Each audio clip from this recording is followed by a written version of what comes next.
Alright, so in this part we are basically going to be working on the homepage design, and this is the homepage design, and I'm guessing it should be quite straightforward and easy. So let's not waste too much time and just get to it.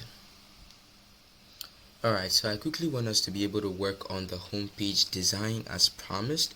Now, first of all, we need to be able to be in the home file, right? Okay, so now that we are in the home file, what are we going to do now? I'm quickly going to say class name, and then I'll give this a class name of home, right?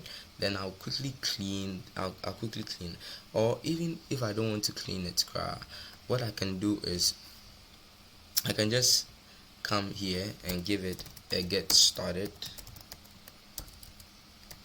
right? We can give it a get started, and then we can just bring it down and then go right on top of it, right? We are going to be having h1, we are going to be having h3, and yeah, and h2 as well. So h1, h2, and an h3 with a link at the bottom. Okay, so basically now that we have these ones, we want to make sure that inside the h1 we are putting in the name of our app in uppercase, so AI, and then inside the h2 we want to make sure that we get answers.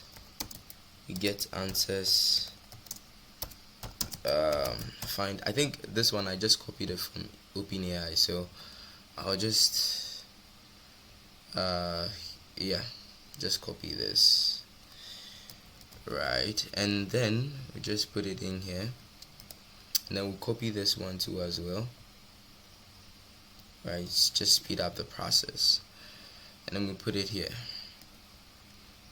If you like to, you can just change this to start now, doesn't really matter like that. Yeah, so let's just get back to it, right? Okay, so now that we are over here, what we want to do is inside h1 we want to give it a class name of logo text, so logo text, and then we want to come here and also give this one a class name of home text.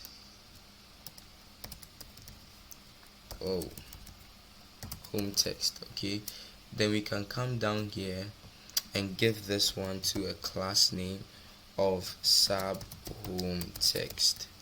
Alright, then now that we have these ones, we want to come to the link, right? The button here, the link that is supposed to be here. We're going to come down here and then give it a class name of what? Of dashboard button, right? Okay, so now that we have all of these bad boys all set up nice and clean, what we want to do is we want to go into our home.css and then start applying the styles that we have to apply, right? So the first class that we are going to pick up is the home, of course, and that is basically what is handling whatever that is under here, right? So we want to our main aim right now is to center everything in the middle of the screen and then work our way through from there. So in order for us to be able to do that, we want to make sure that the height first of all is 100%, and then we want to say that we want it to be a display flex. We want to justify the content to be center, and then we align the items too as well to be center, right? Now once we're able to do that, so you can see that this has become horizontal. In order for us to be able to fix that, you should remember that it's a flex box, so all we have to do is flex direction. So let me clean that, and flex direction, flex direction, then we do that column, right?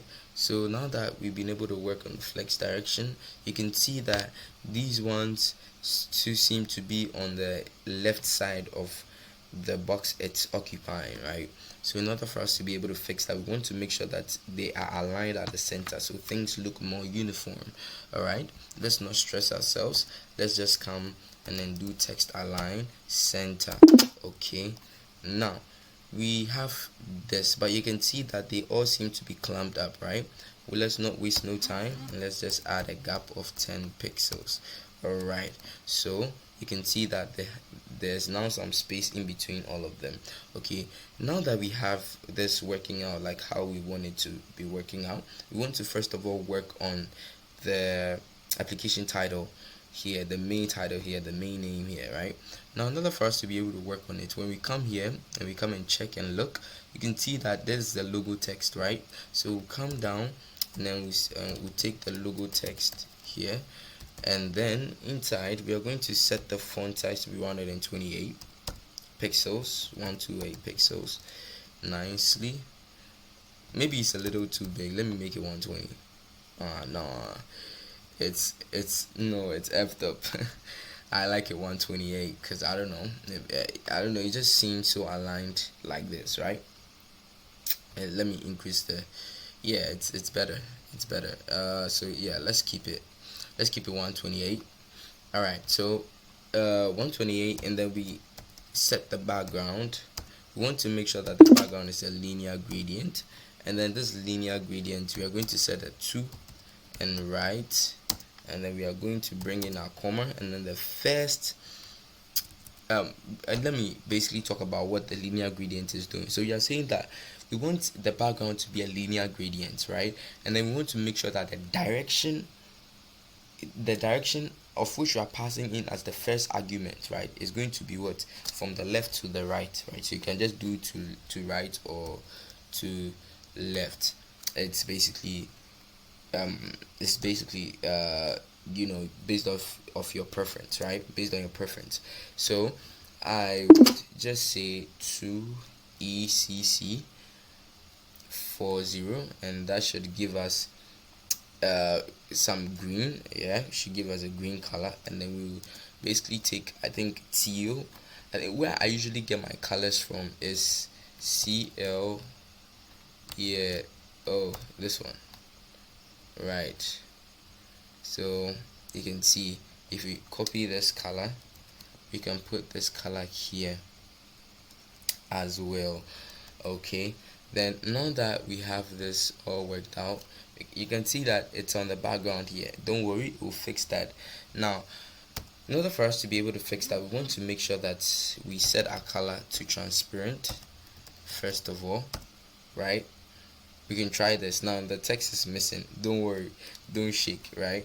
The text is missing. That's because we said that the color should appear inside the text, right? So we want to remove this background. How do we remove the background? We do that by saying background clip.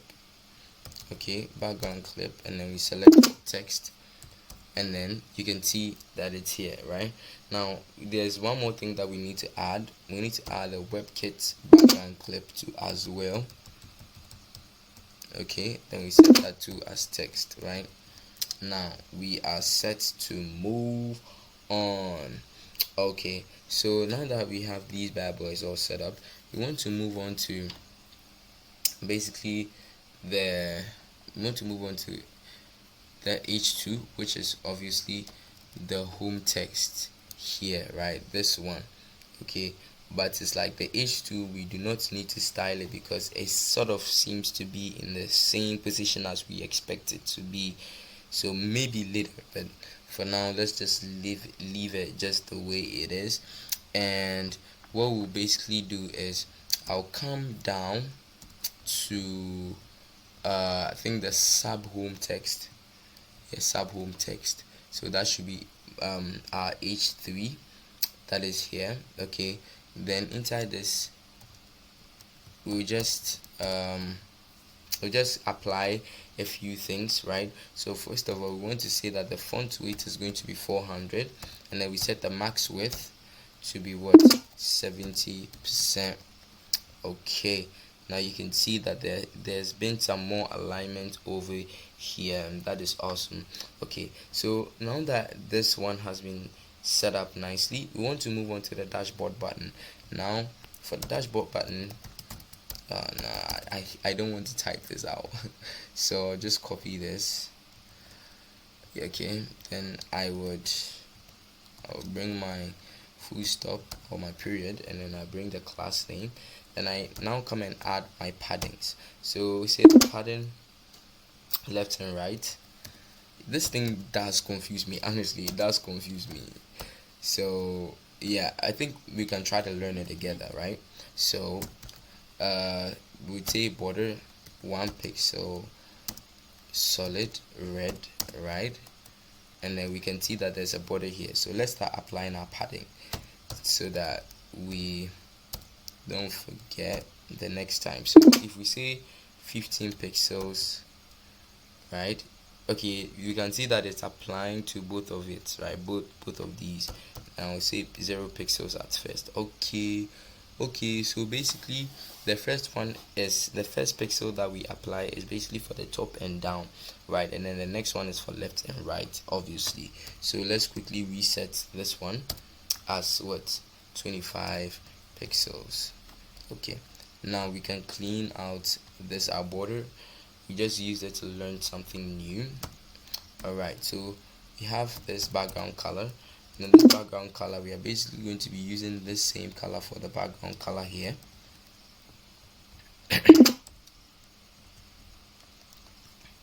Okay, now you can see that we still have this bad boy acting like this, or squared up. maybe it's about to fight, I don't know. But we're just going to apply a color of white. At least that's what we know for now. And then we add a border radius. We add a border radius of 20 pixels. 20 pixels, right? And then after adding our 20 pixel border radius, we add our font size. Oh, font size. We add our font size of 14 pixels, right? And then we set our margin top to be 20 pixels. Nice and smooth. Alright, but you realize that whenever we hover over the button, nothing happens, right? We want to make sure that whenever we hover over the button, it dims out a bit and then it becomes smooth. Alright, but on second thoughts, I'm looking at this button and I'm feeling like the green color is a little too bright. I'm just going to hover. What I just did was I hovered over this, and then this one brought me this dialog, and then I'm just pulling it down a bit. Right, I'm pulling it down a bit. Alright, this seems cool to me, honestly. Right, this seems way better. Or we could just take it up a bit more so it matches with something around here, right? Alright, so this is much better. You could copy so it's 27A836. You could copy this, and then now that we have this, I want to make sure that once we hover over it, it basically dims its light, right, to show that we are pointing at it.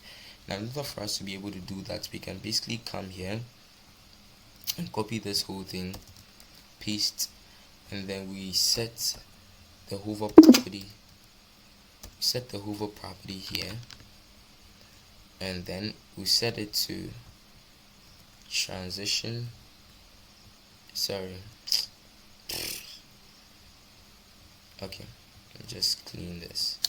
Then so for the background color that we have, right, we are going to set that to 197724. Okay, so when we come and over, you can see that it dims at light, right? It's greenness, right? Okay, but you can see that it's way too sharp. So in order for us to be able to make it smooth, what we are going to say is transition, and then we are going to say all, and then we set it to what, 0.2 or 0.25, depending on what suits you, right? Okay, I think I need to add the seconds. I forgot to add the seconds. Yeah. Alright, okay. So yeah, so after thinking for a while, I feel like we need to change our fonts, right? So in order for us to be able to do that, let's quickly search for Google Fonts, and then we just select Poppins, right? And we come here, get font, and then we get the embedded code. And then with the embedded code, I'll just copy this, and then I'll come to index.html, come to the header tag, I'll just paste that, and then all I need to do is I can close this and then go to the index.css where we specify this, and then we can add pop-ins as we wanted to. Then I think we can close this, and then once we open, you can see that things look a bit much more better, a bit more better than before. Things look a bit more better than before. So yeah, I guess we are going to keep this one. Okay, so definitely I'll see you in the next video where we would work on much more complex but interesting functionalities. All right, see you in the next one.